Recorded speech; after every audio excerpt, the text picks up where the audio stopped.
Yan mga ka-idol, magandang hapon po sa ating lahat. So, andito po ako ngayon sa bahay. At ngayon po ay mag-explore sana ako. Then, nagugulan po ako mga ka-idol kasi mag-explore sana ako ngayon. Or pupunta ako sa ate ko, hindi ko alam. Kasi last upload ko po ng video na pinuntahan ko yung mama ko kahapon. Ay, ang sabi niya po sa akin, nakiusap po siya na huwag na daw siyang ipakita sa video ulit. Ayun. At hindi ko alam kung sabi niya sa akin. Sorry mga ka-idol na kasi napagod po ako ngayon. Yun, sabi niya sa akin kahapon, huwag ko na daw siyang ipakita sa video ulit. At yun, kami na lang daw ng kuya ko at saka yung ate ko yung magharap. Total, medyo okay naman na kami. Yung mama ko po kasi hindi siya talaga palalabas ng bahay. No? So pag nandyan po siya sa bahay ay kung ano-ano po yung mga ginagawa niya. Halimbawa po ng pagtitinda, pagkukumpon ng bakuran, ayun, ganun. Nakasama niya po yung kanyang mama, yung lola ko. Kaya busy po siya.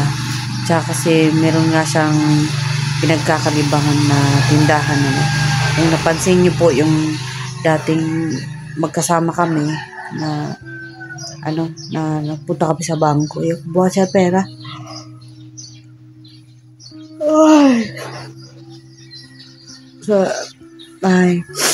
Ako din po ay napagod dahil nagkalkal ako noon sa bakuran. Yan. Ang dumi pa nga po ng kamay ko. Ayan. Yan. Dumi ng kamay ko. Yan. Hindi pa po ako nakahugas ng kamay. Yan guys.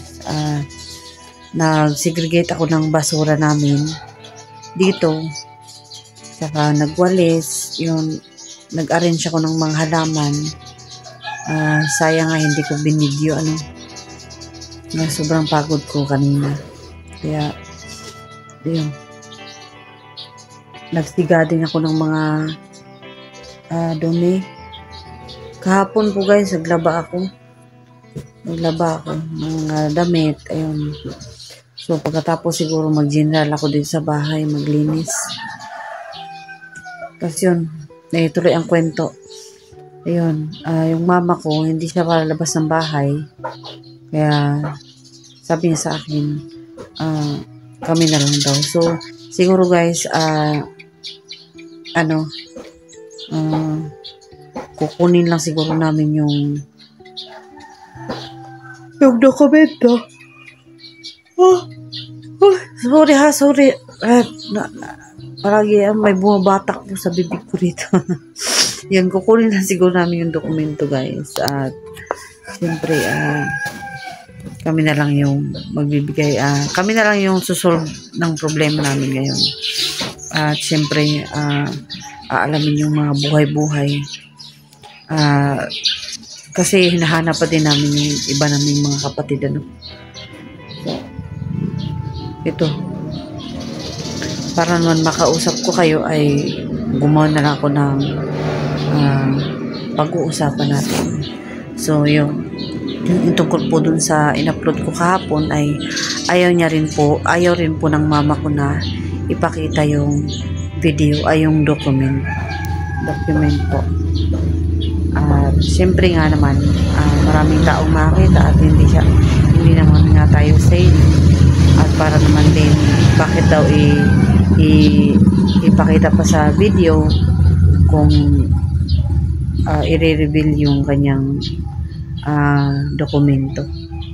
Kaya yun, pwede naman daw na sabihin na lang daw sa ate ko at sa ate ko na lang daw ipakita. Kaya ayun guys, so, siguro hindi namin alam kung bibideo pa namin o ganon. Basta yun, siguro papakita na lang namin sa ate ko. Ganon na lang gagawin. Tapos yung tungkol naman sa pag-explore namin, siguro medyo nagugulan po ako guys, no? Dahil nga yung last na pag-uusap namin ng ate ko, dahil nga sinasabi niya na ano, na siyempre dapat magbagong buhay kami, magbago natin kami ng mga gagawin, at tumigil natin kami sa pag-explore sa bukid. Kaya siyempre naisip ko po muna, pag-iisipan po muna namin yun. At siyempre guys, sa ngayon po, nais ko pong ipaalam sa inyo na siguro kailangan kasi ng ano ngayon, wala tayong mapagkukuhanan ng ano, ng pangangailangan. Baka mamaya bumalik muna ako dun sa trabaho, yung trabaho pinasukan ko dati, na siyempre tumigil ako dun dahil nga sa pag-explore ko sa gubat. Siguro Diyos ko, sorry talaga guys, kaya ano yung nakakainis yung ganito, yung hikab ka ng hikab. So, ngayon lang kasi ako hindi pa masyadong matagal guys na nagpahinga ako. Sobrang pagod. Siyempre yung sinasando ko yung lupa sa yung nakabundok-bundok na lupa ba. Inaano ko ng yung pala para mapantay siya. Kaya masakit po yung aking likod. Wala, sorry. Bad trip naman to. Siguro gusto kong matulog, ay hindi ako makatulog kasi ang dami kong alam nyo guys, kagahapon po ay naglalaba ako ng napakadami. Pagkatapos kong maglaba, ay hinangir ko yung mga labahin ko. Hindi pa natapos, meron pa dong mga ihahangir pa. Naubusan po ako ng hangir. Yung iba po hindi pa na tuyo. Okay sana kung natuyo na, kaya ayun, hindi pa ako nakabili ng hanger Tapos yun, magbabayad pa ako ng kuryente dapat. Ngayon, kahapon pa dapat, hindi din ako nakabayad ng kuryente. Kaya yung guys, magkukwentuhan muna tayo. Kumusta na po kayong lahat dyan? Sana po ay palagi niyo po akong subaybayan. Makapag-explore man po ako sa hindi, ay maggagawa po ako ng video. At kung hindi po ako makapag-explore, ay nandito po ako sa bahay. Ayun, gagawa din po ako ng paraan para makapagkwentuhan sa inyo at makapagbigay update sa inyo yan. At syempre, ano man po yung mga gagawin ko sakali man na pupunta ako sa aking pamilya, ay magbibideo po ako guys para naman updated kayo. Kasi medyo naglalaylo po kami sa gubat ngayon. At yun po, si Asiro syempre malapit ang mamonetize guys. Patuloy po nating suportahan yung kuya ko. At para naman makatulong sa amin. Syempre yung mga ads ko guys, huwag niyo pong kalimutan. At syempre malabo po yung mata ko talaga, hindi ko nakikita yung mukha ko sa monitor. Ganon. Kaya ko naman idilat yung mata ko ng pagkatilat-tilat, pero yung mata ko po ay malabo na. Nagiging apat na yung mata ko yung paningin ko, apat na yung mata ko. Yun. Pero pag gumanong-ganon ako, ayun, yung mukha ko naman ay lumilinaw-linaw. So guys, pagkatapos po nito ay nagpapahinga lang po ng konti. Ayun. Siguro kasi wala akong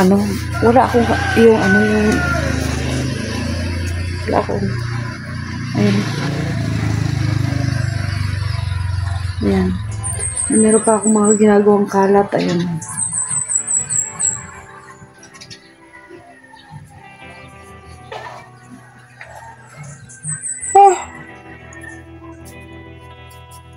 Ay, Diyos ko. Ano ba ito?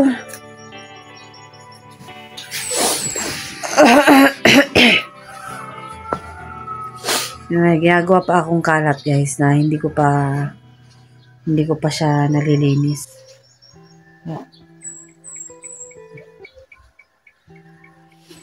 Gusto ko nang maghugas ang kamay. Hindi ako mapaghugas. Eh nga, ano to? Ayan o.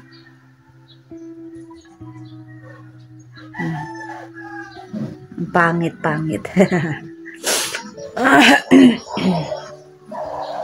Ayun po. Pag hindi po ako napag-explore, alam nyo, dito lang po ako sa bahay. Naglilinis. Kasi, yung po yung makalat. Ako po yung tao na yung arrange ng arrange. Yun. Sabi nga ng asawa ko, kung makakapagreklamo lang yung mga gamit dito sa bahay, magre-reklamo na. Napapagod na daw sila ng kakaalis. Lipat dito, lipat doon, lipat dito, lipat doon. Ayun yung TV namin, nandiyan na naman. Siyempre, meron kasi kaming kinuha na bagong cabinet. Ayan. Yung lagayan ng mga damit. Kaya, siyempre, iba na naman yung arrangement ng bahay. Dito sa bahay, guys, marami pang kailangang i-renovate. Siyempre, marami pang gastusin. Kaya, medyo kailangan pa nating magsipag ng doble. Nga pala, guys, kung babalik ako dun sa hindi naman lagi. Siguro, duty, hindi, ganun. Papakita ko rin po sa inyo ay magbibideo din ako. Kailangan ko lang ngayon ng income. Kailangan ko ngayon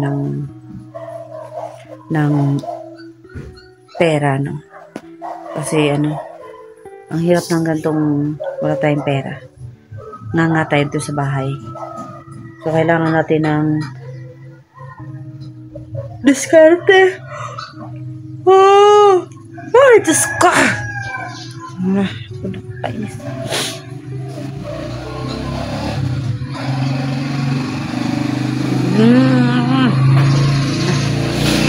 Painis. Tapos para pa akong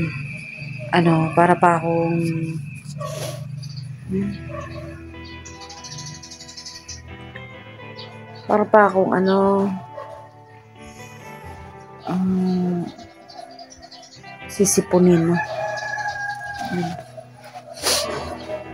Sisipunin. Hindi pa ako nakapaglinis ng bahay, guys. Makalat pa. Hindi na makalat. Lang. Hindi pa ako napag-arrange na. Hindi pa ako nakapag-arrange. Kasi nga, maduwi po yun.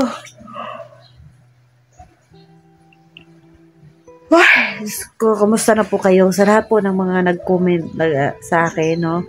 Yung iba, nababasa ko na po, na-like, na-heartan ko na.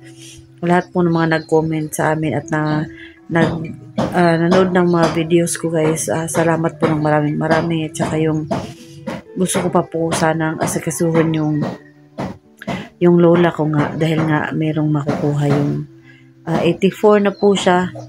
Hindi ko alam kung sabi niya po 84 siya. Sabi ng mama ko 83. Ano ba talaga? So yun, nasa 83, 84 na siya. Kailangan kong gusto ko sanang asikasuhin yung samahan ko yung mama ko mag-asikaso na yun para may makuha siya. Kasi ang alam ko, mula 80 years old hanggang 100 may makukuha siya. Kaya, siyempre, baka may asikasuhin namin yung bibidyoin ko pa rin. Bibidyo ko, guys, para makamonitor kayo. So guys, sa susunod po ay magkukwentuhan pa rin tayo. Sakali wala akong gagawin o sakali man na i-video ko yung reflex ko sa inyo yung aking mga ginagawa. So mag-ingat po tayong lahat, guys. Yun lang po ang aking palabas ngayon. Sige, syempre kailangan ko pong tapusin pa yung aking gagawin at syempre hapon po. So salamat po ng marami. Mag-ingat po tayong lahat at huwag po i-skip yung aking ads. Thank you po.